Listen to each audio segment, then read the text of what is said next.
Hi, welcome back. Certainly glad you could join us. It's a fantastic day here, and I hope it is wherever you are. So I tell you what, let's start out today and have run all the colors across the screen that you need to paint along with us. While they're doing that, let me show you what I've got done up here. Today, I have a black canvas, as you plainly can see, and we make the canvas black by covering it with a nice coat of black gesso. Now, the black gesso is applied with just a foam brush or something, and it's allowed to dry completely. On top of the black gesso, I've added a coat of alizarin crimson and phthalo blue mixed with liquid clear. In other words, we've made a very thin lavender color, and we've covered the entire canvas with it, and it's all wet and slick and it's ready to go. So let's go. I thought today I'd just show you a fantastic little painting that's very easy to do. Then it's a lot of fun, and we'll just use the 2-inch brush a great deal, and so let's just see what happens here.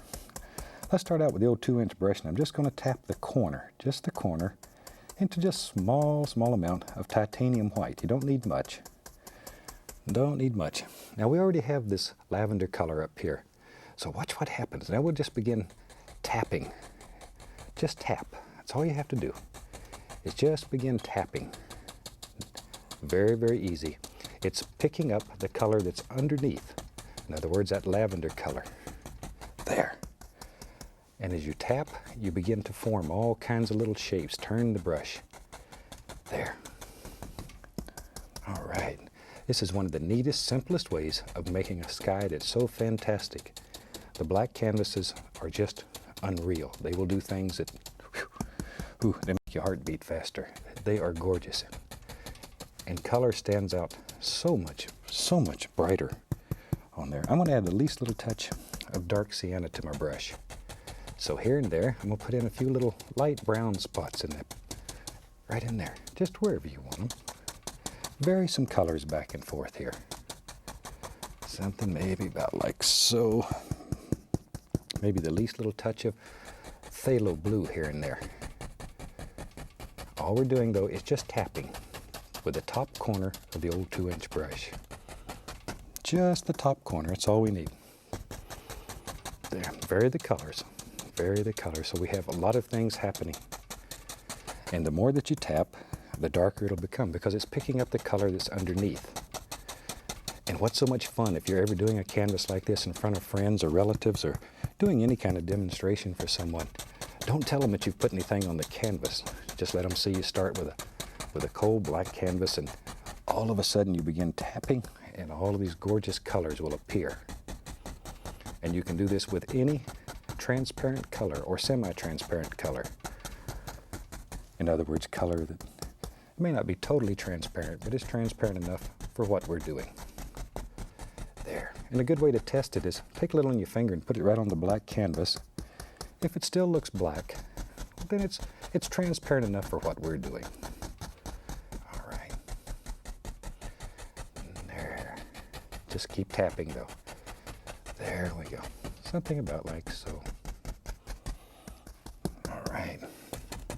And you can make it as bright as you want it or as dull as you want it. Now I like paintings that are quite subdued, very dark. They almost look like traditional paintings sometimes when you do them that way. But it's up to you. Some people like paintings that are very bright and shiny and they make you feel good. So painting is a very individual thing. There. Now, I have several brushes going. Let me get another one that's nice and clean and dry, and very lightly, making tiny little X strokes. I'm just going to begin blending this very gently, barely touching the canvas, just caressing it a little bit.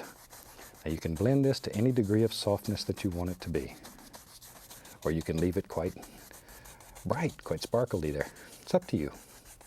Up to you. All right. Okay, now maybe in our world, tell you what, let me go back to that brush. I'm going to pick up a little touch of the phthalo blue again. And I'm going to add a little white to it. So we have phthalo blue and white basically. And I'm just still tapping that little corner. Now I'm going to turn the brush sidewards. And just maybe tap in the shape. Maybe there's a little cloud lives right there. Or a little cloud shape, something like that. Really, I just want a little bluish color in here to sort of change the flavor of the sky. Make it a little more interesting. Put a little cool color right in the middle of all these gorgeous warmer colors.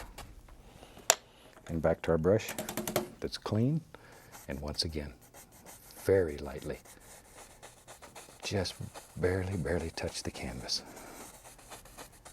And then we go over the entire sky area, something like that. And that's a very nice little way of making a little sky that's just, it's just different and it's quite pretty.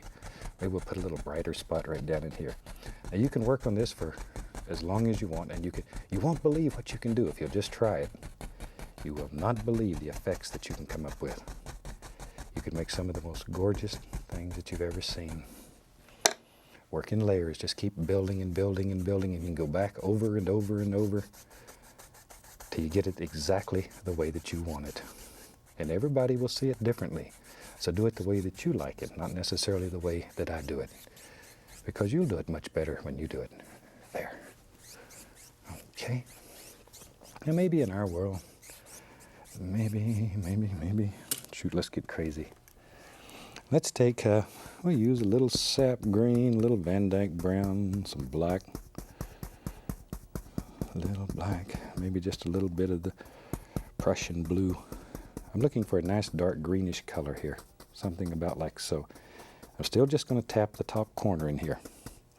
Now then, maybe there's some happy little bushes that live back here. Using just the top corner of the old 2-inch brush, all we're doing is tapping in some very basic little shapes.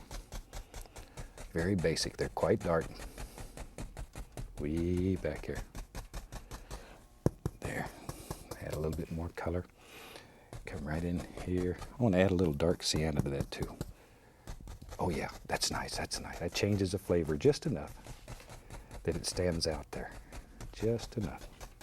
It's very dark, I hope you can see it. There. Sometimes it's fun to begin playing in here. So watch. So say I have several brushes going, so I don't have to spend all my time washing brushes. I'm going to take some white, least little touch of the yellow ochre. Once again, I'm just going to tap that corner. Just want to use that corner. Okay? And maybe a little light is zinging through here, and it's just striking the tops of some little bushes that live right in here. Just by using that corner, we can create that illusion. Something like that. Wherever you think they should live. Now you could do this with either one of the round brushes or the 1-inch brush, whatever. There's really no limit to it. Just about any old brush would work. It's basically the shapes you're most interested in. A little bit more of the yellow ochre and white. But it really stands out against that other color there. Yeah, back to my brush that had the darker colors. Shoot. I like to make big trees with these 2-inch brushes. They're a lot of fun. And so often we avoided the old 2-inch brush because it's so big.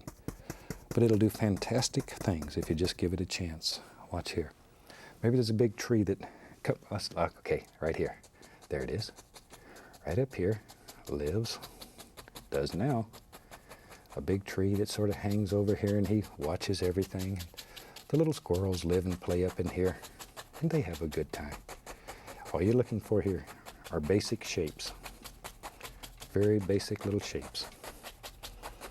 There. Now the black is back here, so you don't have to put a lot of color. It takes very little color. Same colors once again. Tell you what, maybe there's another one over here. Just sort of let your imagination go, because when you're looking deep into the forest or the woods like this, trees just sort of grow however make them happy. They have a good time. They have a good time. There. Maybe we'll come right down in front like that.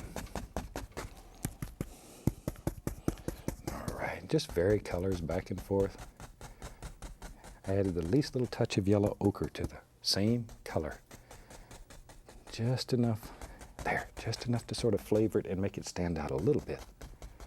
This will be a very, very dark, subdued type painting. Now then, But look at all the different layers that you've created and just using basically nothing other than the old 2-inch brush. Well, let's make a little brown. For that, I'm going to use some sap green and alizarin crimson in about equal parts. So we'll just mix that up real good. This is one of the few colors that we really mix well. Normally we don't overmix paint, but these we need them well mixed to make a nice brown. And I'll reach over and get a little bit of white and put in there, right in the edge. Okay, let me clean off my knife. Just wipe the old knife with some paper towels. And get a little roll of paint and come right up in here and very lightly, just pushing that color right into the canvas. Maybe there's just a little touch, a little hint of land back in here that you can see. Not much, just a little. Let it go. See there? Something maybe about like that. I don't want a whole bunch. Now then, I'm going to use the 1-inch brush now because I'm going to do something a little smaller. Take some of that same brown color I made, a little bit of black. There. Okay. I'm going to tap using the top edge and just tap in, indication of another layer of bushes. Each layer, once again, will create more depth in your painting. Now, look right here. See what happens? You can see behind that. And each one of these layers, once again, I know you get tired of hearing that, but it creates that illusion of depth and distance in your painting. And I bet you've seen paintings that look very flat, and they sort of disturb you. There we go. Something about like that. Once again, that creates another layer in there. And you can put several in there. Shoot, if you wanted to. See, you could put another little layer just by adding the indication of a little soil that you can see, a little dirt. Right in there. Right in there. About like that. We go back to our little 1-inch brush with a dark color on it. And you can push that back and make it recessed. Each one of those, though, is another layer. More depth. And we can just tap the top corner of that brush right into a little bit of the yellow ochre. And I'm going to touch at least a little bit of bright red every once in a while. There. See? And just tap on the indication of just a few little things. Let's get a little sap green, a little bit of yellow ochre. Mix them together.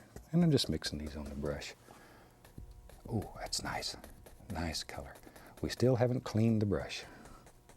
Same old dirty brush. We're just adding color and allowing it to blend together. Just the top corner, though. Like that. There. Maybe, while we have that old brush working, maybe up in here, we'll put a few little highlights right in there. Something about like that. Load a little more color. There. See, there's no end to this. You can make as many different things as you can imagine. You're only limited on this piece of canvas by your imagination. Of course, I believe that's the only limitations in life also, is just your imagination. Because anything that you can conceive in your mind and you believe, I think you can do it.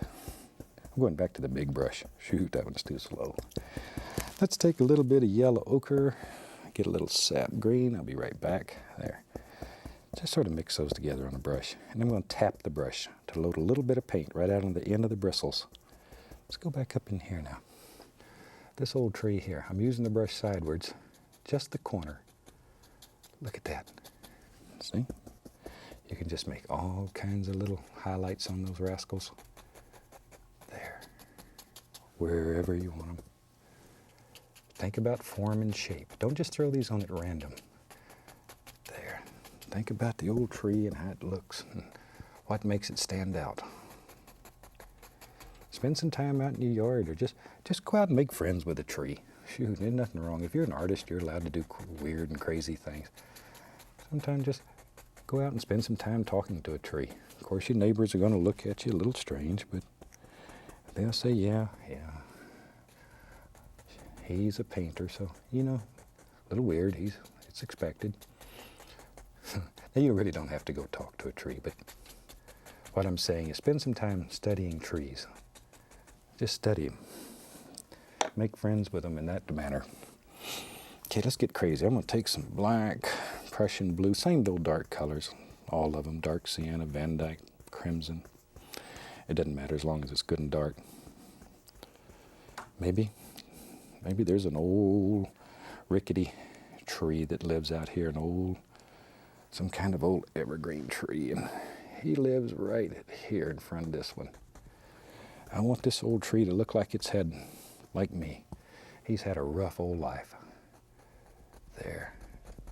His arms just sort of hang out every which way.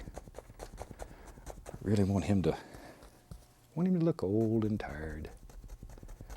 There. He's really had it rough out here. Maybe when he was little, maybe a big elk came through here or something and stepped on him and sort of hurt him a little bit, and he's never been right since. There. So just make up little stories. You know, people look at you like you're a little strange, but once again, if you're an artist, people sort of expect that, so it's all right. And we know, because artists have more fun than anybody. A few little indications of some sticks in there. We'll take a little sap green, a little yellow, a little bit on the 2-inch brush. Okay, go back up in here, and just very lightly tap in a few highlights on that old tree. There. Okay, a little more paint on the brush. There we go. See, it's unbelievable what you can do. Basically, we've used nothing on this but the 1 and 2-inch brush and the knife. You can do some of the most gorgeous paintings if you'll just practice with very little equipment. All right, shoot. In my mind, I think we ought to have another little tree that lives right in here. We need to fill this corner up. That's the reason I think there ought to be a tree here. So wherever you want it. When you do your painting like this corner may have more in it or less in it. It doesn't matter. It really doesn't matter. It's up to you. Let me just put some of that color right down in here. I want the water to reflect these colors. So even though you can't see that, there's a little of that color down in there. There we go, maybe a nice tree lives right here. We are really layering a lot of trees. There we are. And back in here. Okay. Now let's have some fun with the old liner brush. I'm going to take paint thinner, a little bit of white with some dark sienna in it to make a light brown color. But I've mixed paint thinner with it so it's thin, almost like ink, very thin. Let's go up in here. Now here and there, and there and here, we'll just add a few little sticks and twigs and all kinds of little things, wherever you think they should be. There's always little things that grow out from behind here. There's one. Just sort of decide where they are. There. The liner brush, though, if you have any trouble making this paint stick, chances are you just need to add more paint thinner to it. Don't be afraid to add quite a bit of paint thinner. There we are. Or you can even put the liquid clear in it. I just use paint thinner because it's convenient, but whatever. Okay, go back to the old brush that's got the green on it. And let's put a few highlights on this tree that we put right here in the foreground. Just a few. Just using the corner of the brush. That's all we're using. There, darker down toward the base here because there's going to be some big shadow areas in here. A little bit more of the yellow ochre, a little bright red here and there. Maybe, yep, you're right. There's another one right in there. Just make up your mind where you think they should live and drop them in. There we go. And everybody's painting will be different. And that really is the beauty of it. That's the beauty of it. If everybody's with the same, it would be very dull. There. That's one of the reasons I really don't like to trace paintings onto a canvas before I start. It puts boundaries on you. Boundaries on your creative ability. Let's go on the other side. Maybe over in here. Use those same colors. Maybe this little tree here. We'll put some nice little things on it too. There we are. All right. Work in layers. Work in layers. Do one layer at a time. Trees are nothing but big clumps of bushes that got together and grew tall. So each limb, maybe you can look at it just as a bush and then put them together. It'll make your tree have shape and form and be interesting. There we go. See how you can just vary those colors back a little bit here and there and there and here. Just enough to change the flavor a little bit. All right, back to my little script liner brush. Maybe in our world, who knows, right here. Maybe there's just an old tree trunk that's sticking right out. Put some wiggledy limbs on it. Just some old wiggly limbs on it. Wherever you think they should be. That's the fun part, though, is adding these little details. These are the things that make your painting special. Of course, none of us are interested in the old happy buck, but if you are, and you're out selling your paintings, these little things are what will make your painting sell, while somebody else's painting just lays there. We can put a few little things here and there on this side. Don't want them all on just one side. Maybe up in here. Tell you what, sometimes it's fun. I'll take a little of that brown color we made with the crimson and the sap green. Maybe there's a big tree. Lives right there. Got to make those old noises. And he's got a friend named Charlie. Charlie lives right here. There he is. There, and this old trees. Maybe these trees died in the last storm or something. Just their old stalks out here. Put a few little limbs on it, but basically there's not much going on here. Just a few old limbs and gnarly things. Something about like that. And then let's take a little titanium white on the 2-inch brush and watch here. Watch here. Pull straight down. Straight down. Now we put that tree color on the water here. So we'll get all of these beautiful tones and hues automatically. Just like that. Straight down though. And then very lightly go across. It just gives it a watery appearance. That easy. That easy. This black gesso is one of the neatest things that we've ever invented. Absolutely is fantastic.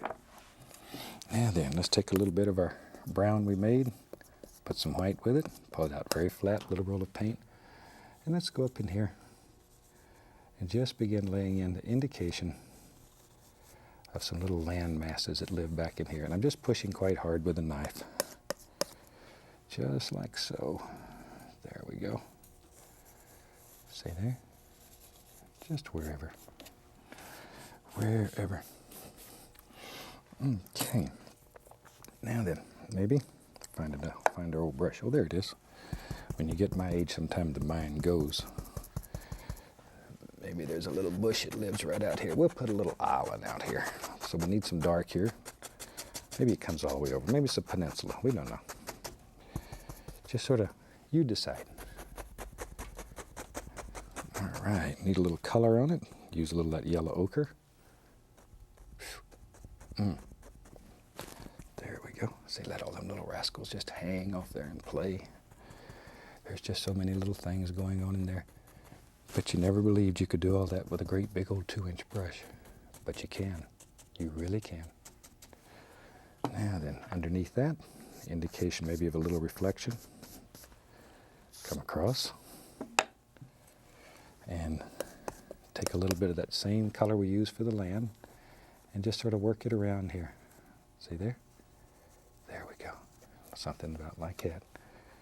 Just enough to give the indication of little things that are happening. to our little liner brush and some light color. And here and there and there and here we can put the indication of some little sticks and twigs that live out here. Like that. Wherever you want them. A few little things on the other side over here. There we go. Okay, don't want this one left out. Some things that are growing out here right on the edge. Okay, let's go back to our little 1-inch brush. I'm going to put a little liquid white on it because, as you know, one of our golden rules is a thin paint will stick to a thick paint. And we have several layers now of paint up here. So right along the edge here, we'll just put a few little bushes that live there. Something about like that. Just nicely stand out. And sometimes it's fun to tell you what, let's do. Got a second left here, we'll just do something like this. Now then, a little bit of the Van Dyke brown, a little dark sienna mixed together. Maybe there's what remains of an old tree laying right here. But in the basic shape, a little light color to highlight him.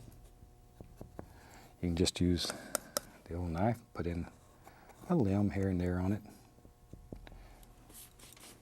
A little touch of the liquid white. And you can come right around his edge here, just make him look like he's sitting right down in the water. Hope you try this one. You'll be amazed at what you can do using the black gesso. It's one of the neatest things you've ever seen. From all of us, I'd like to wish you happy painting, and God bless, my friend.